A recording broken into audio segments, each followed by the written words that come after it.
War Eagle, and welcome back to another edition of E2C Network Live. We are here to talk about anything and everything within the Auburn family spectrum, whether it be football, basketball, food, Auburn stories, everything in between. We talk about it here on this live show. So thank you for joining us if you're watching this live and if you're watching this on the replay. My name is Kyle Loomis. I am the editor and owner of the E2C Network, which is a family of podcasts that cover Auburn family topics. And today, and in this age, there is no more prevalent topic than the new beginning for Auburn football that a lot of people are very, very excited about. So we're obviously going to be talking a lot about that today as we go forward, and many other things within the Auburn family spectrum. So as I said before, this is a live show. If you are watching live, I welcome you and thank you for joining us. It's always fun to have people to interact with and talk to and to engage with, to talk about these things. So if you are watching this live, please do make sure you give me a hello, War Eagle. If you're a rival fan, why are you here? I'm kidding. You can give me whatever greeting you'd like to as well. We typically do get a couple of rogue rival fans in here that just love to come see what's going on within these Auburn spectrum. But just let me know that you're here. And you can ask comments and questions throughout the show today if you'd like to. Don't be shy. I don't bite too hard. And we'll address them here and do that going forward. Also, if you're watching on the replay, we can do the same thing for you. Just won't be able to react to them live, but we can go back and answer them later on, which many of you like to do so. And as you are coming in, if you'll do me a favor, smash the like button, the retweet button on Twitter, and anything that you can do to help generate more of a watching audience here, because that's always more fun when we do this thing together. This little thing called the Auburn life. Because, it's very interesting times right now. A couple other things I'll just mention at the beginning here. We'll talk about them at the end, is that we do, as I said, we're a podcast network. We have our latest podcast breaking down an intro for the Citrus Bowl, which will be Auburn versus Northwestern. Just came out today. If you haven't, please do check that out. You can subscribe on Apple Podcast, any podcast format out there. If it's not available on yours of choice, please let me know, and we'll do our best to get it out there for you. Also, we just broke a record with our Bryan Harsin podcast episode. It's our highest rated podcast episode ever. So thank you so much to all of you that have subscribed. It is far exceeded our expectations. So if you were a part of that listening audience, we really do appreciate it. And we'll be talking about ways you can help support this podcast network at the end and all that kind of stuff if you're interested in doing that right now. But we can talk about that a little bit later. So what I always like to open the floor with is what's going on with you guys, the Auburn family. We obviously have a major topic to talk about here today, but we can talk about really anything. Let's see. Michael Floyd says, let's go Auburn basketball, beat Arkansas. So the next Auburn basketball game will be this Wednesday? Wednesday? No. Wednesday. The days have just like smashed together now with the holidays, because the last time we got together doing something live, it was 3 days before Christmas Eve or something like that when the news broke that Bryan Harsin was going to be the new head coach. So literally, I was already like crazy trying to get ready to go see family, and then all of a sudden that news breaks and you're just having to scramble to get ready, which was exciting, but at the same time it's like, oh my gosh, so much going on right now, especially with the holidays going on at this point. But yes, basketball is getting started, and we're really, really excited. For that to the SEC schedule to get going there. And we'll hopefully have a podcast episode coming out about the SEC schedule, breaking down that very, very soon. And then we haven't done an episode yet with the Appalachian State breakdown, which will probably kind of be a combined episode because it's a long time at this point. So yes, we're excited about that. All right, we got some comments and questions coming in on YouTube as well. And I should have said that at the start as well. I always have everything I've got to get in at the start of this. If you are, we're broadcasting on two different formats, YouTube and on Twitter. YouTube is obviously the more preferred format, but we provide the Twitter for the people there. But I encourage you to come over here and subscribe because it's a little bit easier to keep up with questions and comments. Auburn fan on YouTube says, Zach Hill or Mike Sanford Jr. for OC. He says, as OC hopefully clarified. Yes. So that's the premise and the topic that I've set up here today. But as I said, we can bounce around to anything and everything. Basketball, what you got for Auburn Christmas. I want to know what you guys got for Auburn stuff for Christmas. because I got some good stuff, like really good stuff this year. I was impressed with my family and friends that gave me Christmas gifts that were Auburn related this year. Well done, everybody. I was very, very pleased with all of that. But obviously the topic here I have at hand is with the head coach search done, Bryan Harsin is head coach. The question now becomes, the next big question is, who will be the next coordinators? And I don't know that. I don't have any solid evidence on that. And I don't know that anybody really has any solid evidence on who it's going to be. There's a lot of speculation. There's a lot of popular names, but I don't know any specific information about that. What's up, Chandler? What's going on, buddy? Chandler is one of our, he's been a frequent contributor here on the network. You've heard him on Hitchcock Hecklers, various other formats and we love to give him a hard time because he's just easy to pick on that way. So good to see you, Chandler. Let's see. Scott says, hard to imagine many meaningful personnel decisions occur until after the bowl game. So yeah, I kind of think that, and I was sitting here this morning thinking, what is the likelihood that we get an offensive and a defensive coordinator named before the bowl game? I would say it's probably not super likely, but you're also kind of dealing with a time situation here. We already passed the early signing period. If you want to be able to make up any lost ground that happened with the transition in the recruiting world, that you're going to need to get something in place. And I don't think that necessarily means that you have to get the full staff in place, but I do think it's important for you to start getting some pieces in gear here. And I think probably the offensive side of things would probably be the easiest thing to get done for Bryan Harsin, since he's an offensive guy and probably has an idea of where he's going. I think, honestly, if we're really looking at this and taking a step back, the biggest question is what's going to happen for defensive coordinator, not what's going to happen for offensive coordinator. Well, even if we don't know who's going to be the offensive coordinator, right?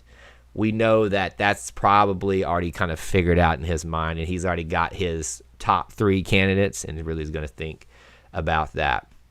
Blake's World asked this: thoughts on Kevin Sumlin as OC? I know that's an interesting name that's out there right now. Here's what let me take what you asked there, Blake's World, and address it. I'll come back to it, but what I have found in doing my research about who is a potential candidate, in both spectrums, offensive and defensively, it looks like there's a lot of consensus around who the candidates should be and are. For defensive coordinator, there's not a lot of consensus about the offensive coordinator, which is kind of funny with me just talking about that. I think there's more certainty and more probably an ease of making a decision in the offensive spectrum. I just think that goes to show you that the people that cover Auburn sports don't really know what to think of Bryan Harsin and what route he is going to take offensively, coordinator-wise, right now. I know that when he was first hired, there was a lot of fan hubbub right after that. Oh, we're going to go get Kellen Moore, the former Heisman candidate. But it looks like he's probably going to get the Boise State job. I'm not shocked by Chandler on this. He says, give me Garrett Riley. New young life has. Wow, I missed that one, Chandler, on that because they go away so quickly. But yes, I'm not shocked that you picked Garrett Riley as your choice, which is, I believe, part of the Lincoln Riley family because they look just alike, and I think he's the SMU coordinator at this point. But yeah, so Hillbilly said no. I'm assuming he was saying it to this comment thought on Kevin Sumlin. At this point, I don't think Auburn's in a position to be saying no to anybody. I mean, I'm not saying there's not probably some situations out there where you probably wouldn't say no, but. How about this? Let's take a poll of the room for those watching, because I know there are a bunch of you here and maybe haven't spoken up yet. Yes, let's see. Who gets picked first, offensive coordinator or defensive coordinator? Because we can talk about all day, does it happen before the bowl game or not? It's kind of a tight window, and I would probably lean with most of you that it doesn't happen before the bowl game, but I think offensive gets selected first, and I don't know that it's going to be that big of a splash to be honest with you, because I think Bryan Harsin, as a first-year head coach, is just going to bring in someone that he is comfortable with to start off with. Let's see. Interesting names here popping up. OC, offensive coordinator from Hillbilly. DC for sure, offensive from DJ, and then Auburn fan says OC. So it seems like the consensus for most people is offensive coordinator will be the one selected first, which is, again, back to what I just said, based off of everybody's speculation and everything like that. There's no really consensus among beat writers and opinion makers on who actually is going to be a candidate. Look, I've actually got a website pulled up right here, and I won't name names or anything like that because it's not really important, but just some names that are already floated out there. And let's see if any of these strike anybody. You speak up if you would like a certain name or not. Kendall Briles is the Briles, propensity for offensive strategy is very good. It's also a name that carries a little bit of weight, whether it's for his father or anything like that, because of issues. Del McGee was the Georgia running backs coach, was a name that was very hot last season for Auburn when they were selecting either him or Chad Morris or something like that. I kind of had my camp in the Del McGee category, so I wouldn't mind seeing Del come. Mike Bobo is another name that was very hot at the very beginning once Bryan Harsin was named as head coach. Jeff Levy is another one. Joe Moorhead is the one that shocked me. He did not amount to much as a head coach, but he's over at Oregon, and I don't know that I want that anyway. We've had Garrett Riley mentioned already, so that's probably a potential is there as well. And then there's a bunch of other names that I'm actually not familiar with. Kevin Sumlin is one that's already been brought up. Eddie Gran, for those of you that don't know who Eddie Gran is, he had a long tenure here at Auburn, and he's been throughout the SEC. I just got fired by Kentucky, so I don't know that you'd want to go get someone that just got fired. That tells you something, right? But Eddie Gran was here with he was at Ole Miss with Tommy Tuberville, and he spent like the entire Tommy Tuberville years with him here at Auburn. So I don't see Auburn retreading old history right now, because that seems to be the medicine of the day is new blood, new life, new culture, all that kind of stuff. So I think we will not see a lot of retreads, which I think will inform you of where we might go with some of these things. So those are some of the names that have popped up based off one source here that I think is very interesting. Let's see. What we need is someone who can recruit offensive and defensive linemen. And I think, honestly, what you're going to see, there's been a lot of talk about, and if you listened to Bryan's opening press conference, talked a lot about recruiting outside of Auburn's normal territory. And that's where you see a lot of these like Big 10, Big 12 teams that have ginormous offensive linemen and defensive linemen go get them. So I would suspect that's why I kind of think that you'd see someone out of the box that's from, Bryan's circle of friends that knows how to recruit those areas out there to get some of the especially bigger offensive linemen, which is Auburn's biggest problem right now. If Bryan Coach Harsin can figure out the offensive line, which was the one major problem that I think we all agree, nobody can argue about, that Coach Malzahn had, then I think he's going to get off to a successful start. But it has to be figured out, because if it does not start there, it's going to get really, really bad here. Dell, Blake Sports said, I like Dell, top recruiter. Heck no to Mike Bobo. I kind of feel, it's always interesting to me the people that start pushing a certain bandwagon and then the others jump in on it. Like, I don't have any opinions on Mike Bobo other than he wasn't really successful where he's been. So I don't really think a lot. And then, I've seen this name pop up as well, DJ. A lot of people have been mentioning that they want Jeff Grimes, another Auburn connection, right? He used to be here at Auburn under Gene Chizik, and then he moved off as well. He was the offensive coordinator and he was the offensive line coach. Did a great job recruiting offensive linemen, right? So if that's your big issue, maybe that's where the route you go. I personally wouldn't be opposed to it, but again, I think the important thing to remember is no retreads. I'm not saying that you're not going to have a retread anywhere in a coordinator or a position coach, But especially offensively, I feel like there's going to be some new blood coming in here. Josh wants Kevin Sumlin. So I guess what I'd be interested in hearing from everybody here, if you're a Kevin Sumlin person, why? I mean, yes, he had his time at Texas A&M, and his Arizona teams didn't seem to be all that great. But do you want what's the allure of a Kevin Sumlin as your offensive coordinator? I'm not saying it shouldn't be. I just don't get it at this point. It's not one that really perks my interest personally. Let's see, Dell McGee. He knows well and is a good recruiter. Yes. So I think the allure of Dell McGee is he's very established here in the South, right, where Auburn already is. But again, all you heard about was new blood, new culture. I don't see Auburn offensively, at least, focusing on somebody that's here already, because that seems to have what's gotten us in trouble. Auburn's new strategy might be moving out west. Might be. But I'd like Del McGee. I thought personally he was kind of higher on my list for offensive coordinator last year ahead of Chad Morris, but Chad Morris at the time made the most sense. Good offensive mind, knows the recruiting ground, and as head coach, as a head coach, Kevin. So there's always this argument: is somebody just not a good head coach? And are they just better as a coordinator? And I kind of I understand that line of thinking, but I think you can find a good offensive mind anywhere, and people that know the recruiting ground anywhere. So to me, that's not like personally, Josh, I think is who said that. That's not big enough to make me interested in Kevin Sumlin. To me, it's just his name, the brand, Kevin Sumlin. I know him because of Johnny Manziel, because of Texas A&M's prowess. So that one doesn't stick out to me because it doesn't fix a specific problem. Like I would say Jeff Grimes interests me more because even though it's an Auburn retread, he spent a lot of time out at BYU recruiting out there, and it should fix a specific problem.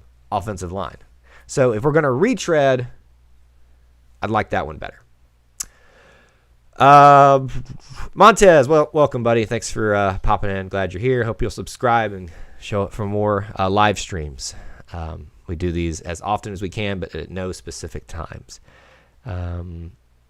Interesting to see if, this is Scott Berry, if so, how many of the Boise State staff comes over? Likely not many, but it's possible. I think you'll see some. I think it'll be heavy on the offensive side, personally. I think as a first-year head coach in the SEC, you need to establish yourself first with some familiarity and then get some success going, and then you can make some changes. Because especially if you bring in some younger guys or some guys maybe with less coaching experience, you can begin your coaching tree. You hear a lot about those this day, and kind of send them out as disciples, so to speak, and then start bringing in some bigger names and paying some, bigger names and stuff like that. With the angle that everybody's missing here too, it was the big angle with the coaching search.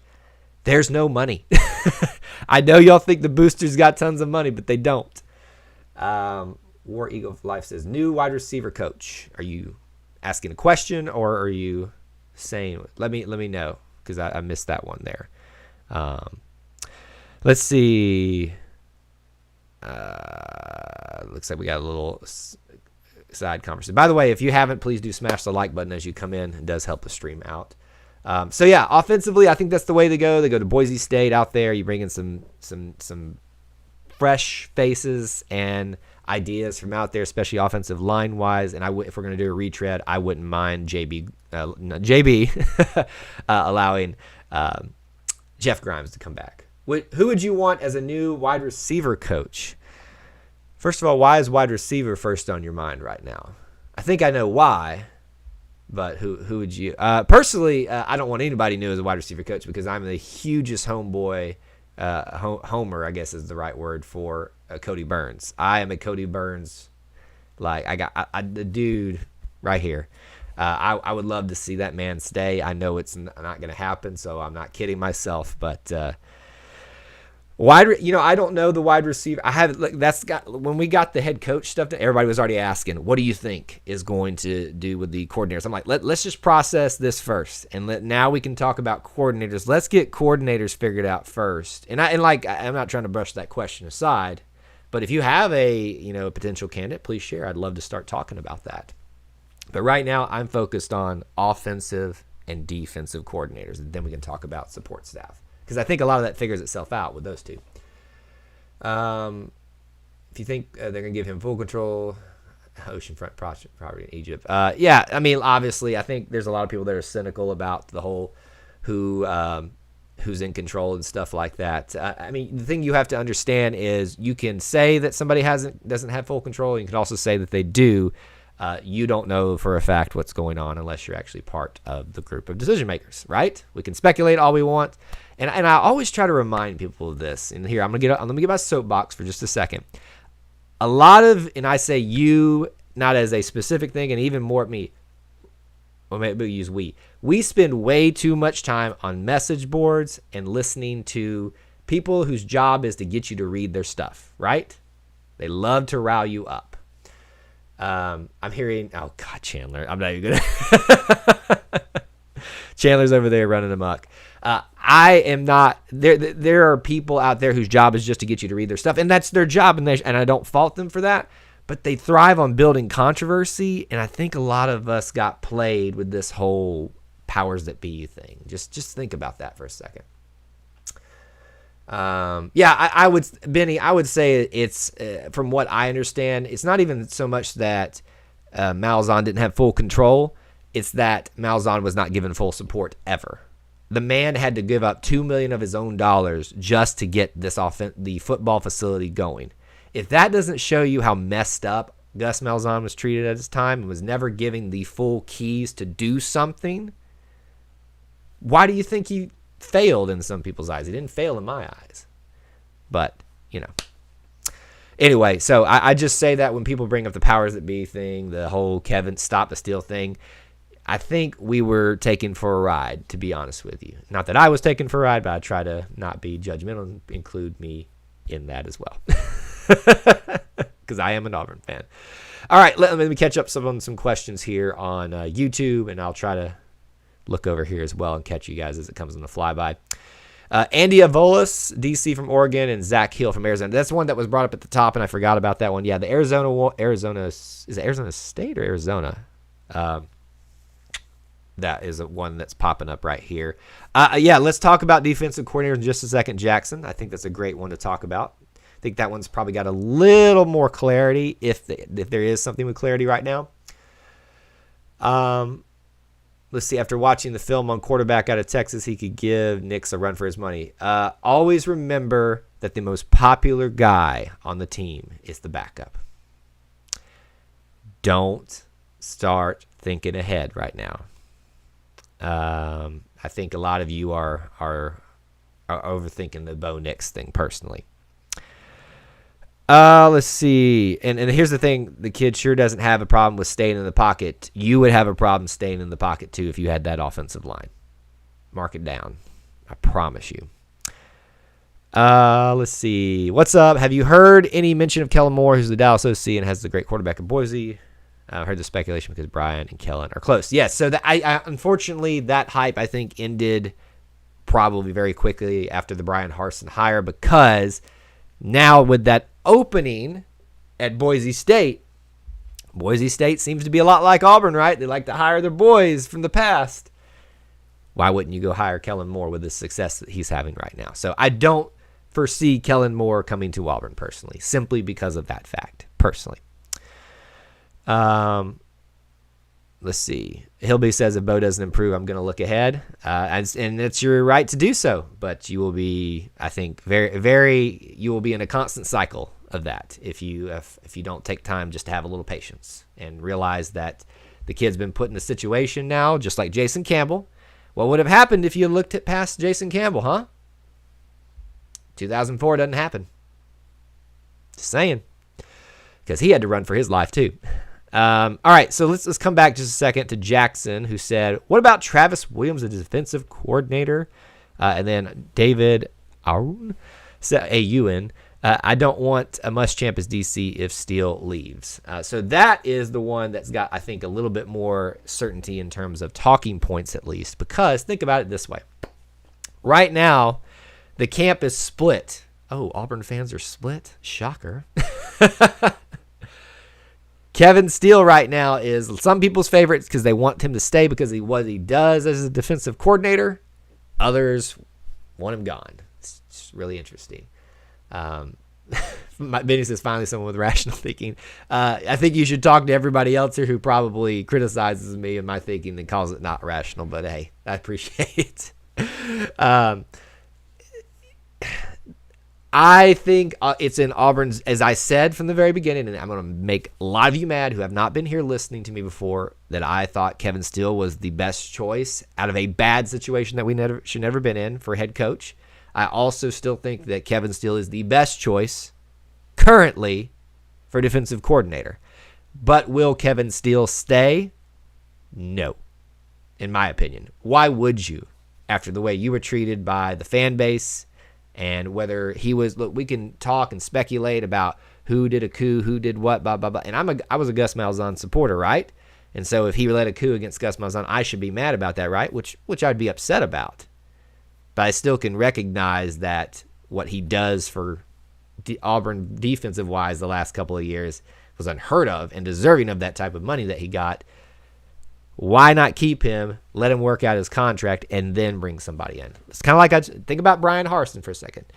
Brand new head coach in the SEC. At this level of competition, you're going to want to bring in your offense. That maybe smaller names, your type of staff on offense. Let the defense remain established. Get some time to get the rest of the team momentum built. Let Kevin Steele stay here if he's willing to do so. I don't think he will be because I wouldn't if I was him. If he stays, he's a better man than me. And then move forward with the defensive changes, big defensive changes later on down the line. Blake's World says, I think Muschamp, because that's another big name out there, right? Wants another head coaching job. So even if he came, he couldn't see it being more than 2 years. So that's another question too. For those of you that maybe want the Muschamp hype train, I was excited to have Muschamp come back for a second time. I don't know that I want to do that again, to be honest with you. Yeah, he's a great defensive coordinator. He's lots of fun to have on the sideline. Gets the guys fired up. He's talented as a defensive mind. I just don't know that I want to do that again, boys and girls. I don't know that I want that. Just to be completely honest with you.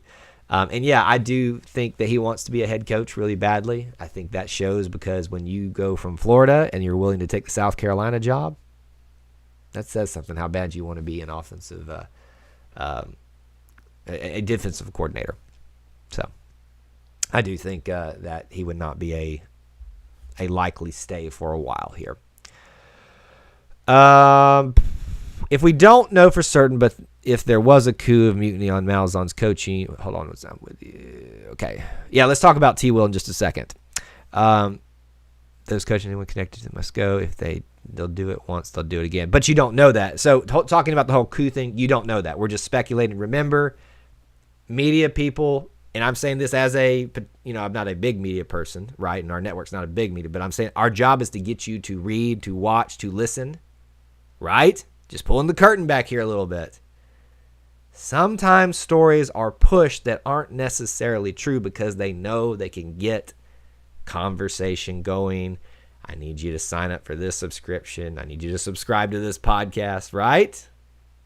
We try not to do that here, but our job is to get you to stay tuned, right? So remember that. Let's see. I guess assuming he leaves, I would like to see Derek Mason. So Derek Mason's another big name out there. I wouldn't be unopposed to Derek Mason personally. I don't have any qualms one way or the other. He's kind of one that's down the middle. I mean, obviously, he had a really tough sled of things at Vanderbilt, but he seems to be a pretty good defensive mind. Why not, right? Why not? And he knows the SEC. Jackson said, hearing that Derek Mason would be interested in LSU DC job. I think he'd possibly come to Auburn potentially. I think it's potential. I would still put him lower on the list. I think right now you need to hope for Kevin Steele personally, even if you don't like Kevin Steele at this moment, the whole stop the steal thing. I'm I do think that it would be in our best interest to keep Kevin Steele. After that, I kind of hope we don't go the Will Muschamp route, personally. Here's what I think should happen, personally, because I think if you're going to want to put someone in a position where they will stay for a long time and do an up-and-comer, keep a little bit of stability, there's a big name out there you should do. You'd be a great coordinator, but you can be a great coordinator but a terrible head coach. Yes, I agree with that statement. Travis Williams. The dude's a little unconventional, but the players love him. He's an Auburn man. And as we talked about in the conversation about what does Bryan, we can talk about all day, who do we want, but what does Bryan Harsin want/need? Bryan Harsin, as an offensive guy, needs to bring in his guys, especially probably some from his Boise State staff, some of his West Coast people out there, to get his offensive scheme set up for the next year or two, right?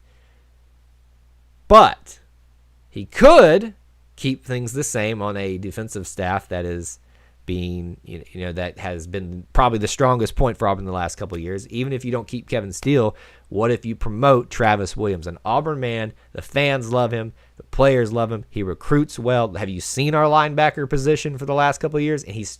And nothing against, look, one of my favorite players of the last decade has been Deshaun Davis.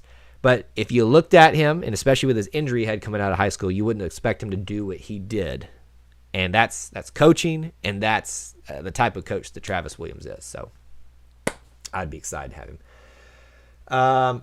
Honestly believe Gus Malzahn would be a great OC. Wouldn't be wild if that happened.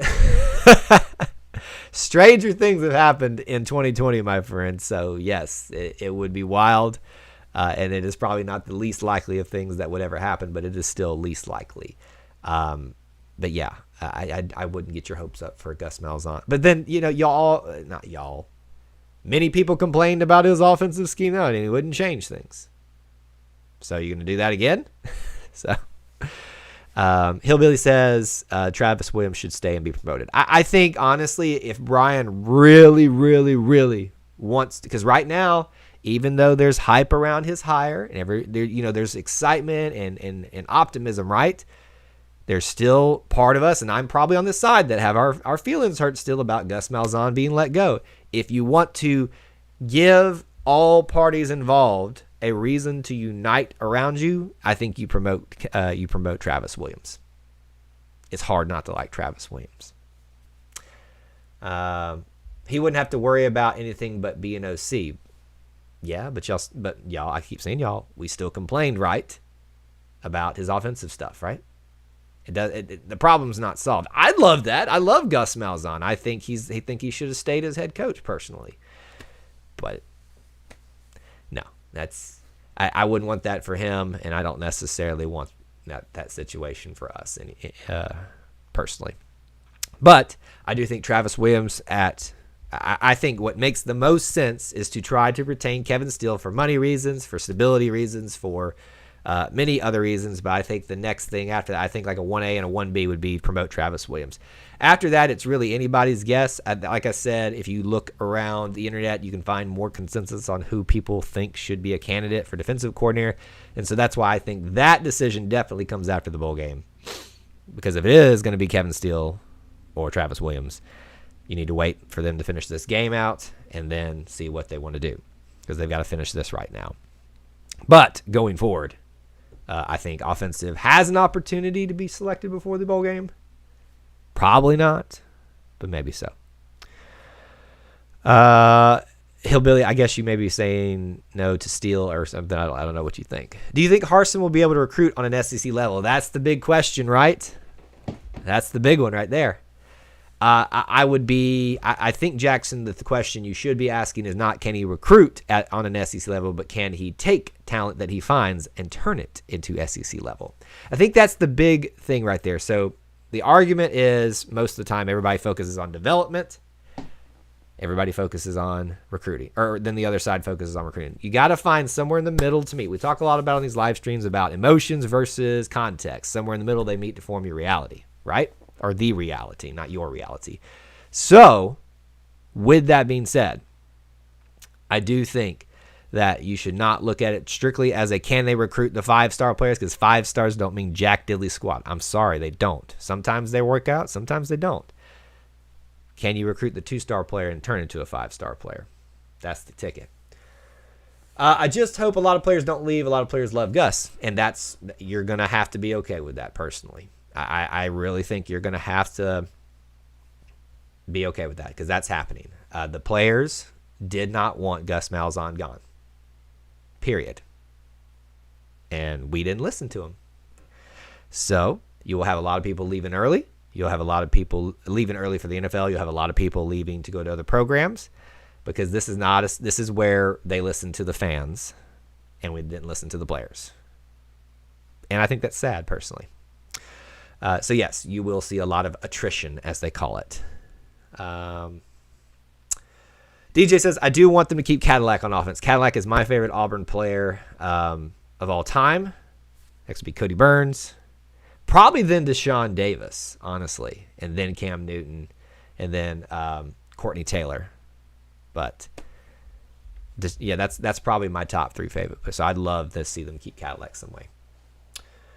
I believe we should keep some and lose some. I don't see players rallying around a new staff. I think it's going to be tough. I think the hurt feelings are going to be hard, and that's why I've maintained that y'all better get ready for a bumpy road with this next season with Bryan Harsin. Not because he's not a good coach, but because of the level of attrition that's coming, the changeover in recruiting styles, offensive and, potentially defensive schemes, which is why I'm fighting hard for some stability on defense. Next year's going to be rough. I'm not saying it's going to be a losing season, but don't be shocked. It's not good. Kevin Steele and T. Will and Rodney Gardner should be retained, and I hope they will. I hope so too, Fresh Boy. I do. I hope so. I love all 3 of those guys, and I would, in a perfect world, if I'm picking, because just knowing and kind of expecting what would happen with the Kevin Steele situation, I want Travis Williams as defensive coordinator. But I haven't gotten anything I've wanted yet, so what does that matter?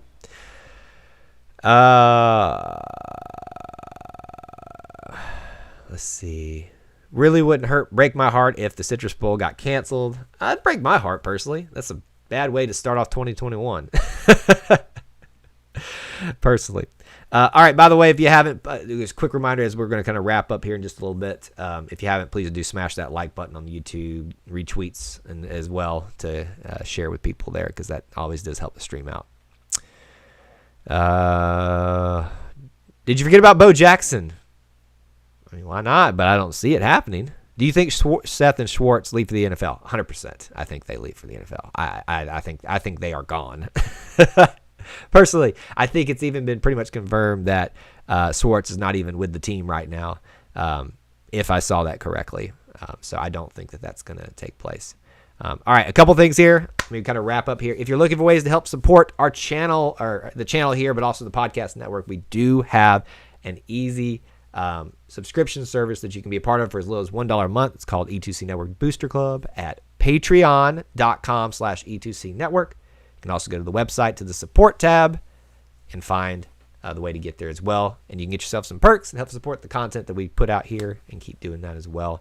So I really appreciate you guys being here for the stream. Stay tuned. We'll be doing these at a random basis when we can and as news breaks. And I'll talk to you all later. YouTube folks, most of you know the drill here. And I always like to watch the numbers go down after I start the spiel here to see how many, because that kind of tells me how many new people we have.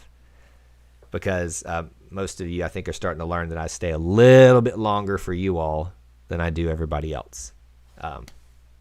So just want to remind those of you that maybe new or are not as frequent that we do stay here a little bit longer than the Twitter folks.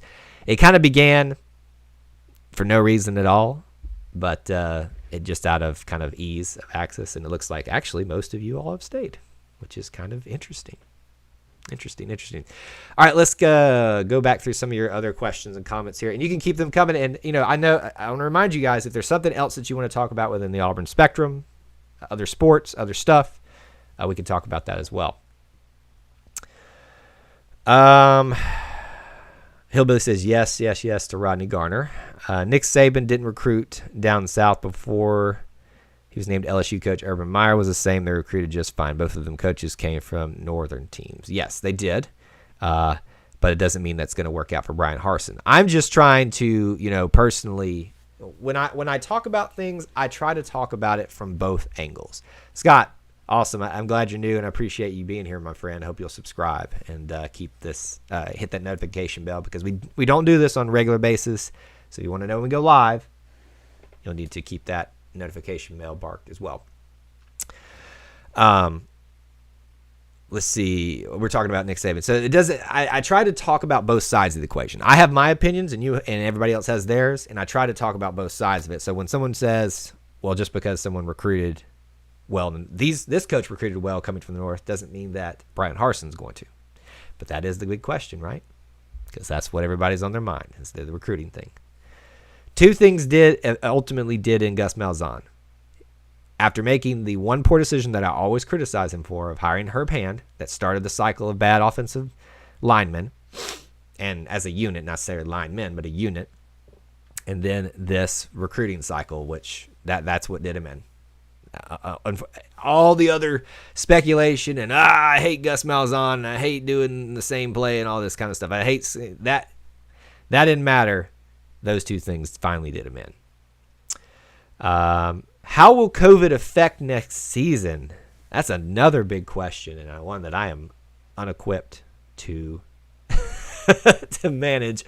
I will tell you this. So I'll pull you the curtain back a little bit. My wife is actually a very, very, very well-trained and informed and qualified nurse. She has not only battled COVID now, but she is, in terms of the disease as a nurse, she's battled it in terms of dealing with that as a nurse, but she's also dealt with as a nurse for the Ebola unit. So I trust her judgment more than anyone else's. And I wish people would have her mentality of her respect for what's going on, but also her understanding that it's not as scary as it is. So if I could put my wife in charge of who makes the decision with all this COVID stuff for college football, this would be a much different story. So how does it affect it? Your guess is as good as mine. My hope is that we at least get back to 50% capacities. I think that's a bare minimum that should happen in fans. I think we I don't know at this rate that tailgating is going to return, but it needs to. A year without being on campus and feeling the buzz was just sad. Josh wants Rodney Garner to stay. He's been great. I 100% agree, and I think he's one of those guys that would like to retire at Auburn, but we'll see. We will see. And then David says, doesn't mean he won't recruit good either. Guess we'll find out. Yeah, so David, I always try to take the approach, in my opinions, we were discussing a second ago about just because another coach recruited well coming from the north or a different part of the country doesn't mean another coach. That was my position that I was taking, and he's offering the other side, which is also possible, right? It is also possible, and the good thing is I always try to take the position that if I'm wrong, Auburn wins, right? I love to be wrong, and that means Auburn wins. So that's why I try to, look at things that way. It's how I stay so optimistic. But yeah, so I think that's the gist of the stuff here. All right, guys, I do think that I'm going to wrap it up here today. I have really appreciated every one of you being here and being part of this stream. As I'll say a couple reminders again. If you haven't, please subscribe. Also, and I'll get these rapid fire questions here in just a second to round out the show. If you haven't, please subscribe. Hit the notification bell, because we don't do these every day. We don't do these on a random basis. We do these on a random basis. So if you want to know when we're live and be a part of it, please do subscribe and hit the notification bell. If you haven't, also check out our podcast. We are on Apple Podcasts and really any podcast out there. If it's not available on the one that you like to, or the format that you want to listen to, let me know, and I will try to get it to you to the best of my ability. If you can, please consider joining the E2C Network Booster Club for as little as $1 a month. Get yourself some perks, and I at least go check them out, right? e2cnetwork.com/support or patreon.com/e2cnetwork. It doesn't hurt to go over there and look at it, right? See if it's worth your while for $1 a month. You might get yourself featured on a podcast. Maybe you should go check it out. Your Auburn story on a podcast or someone that you choose. So I do hope that you'll consider doing that as well, because that's always a big help for the content that we put out here. And that's pretty much it. We're on social media as well, Facebook, Instagram, and YouTube. We have a Facebook group called the Auburn Family Tree if you want to come be a part of that. It functions like a message board forum, except without all the yeah. We police that very, not strictly, but we try to keep it more constructive criticisms and positive based, so that it doesn't become the dungeon that a message board typically becomes. But yeah, so I hope you'll consider all those things. Scott says, War Eagle to you as well. Hillbilly says, I'll be around to keep you on your toes. I love it, man.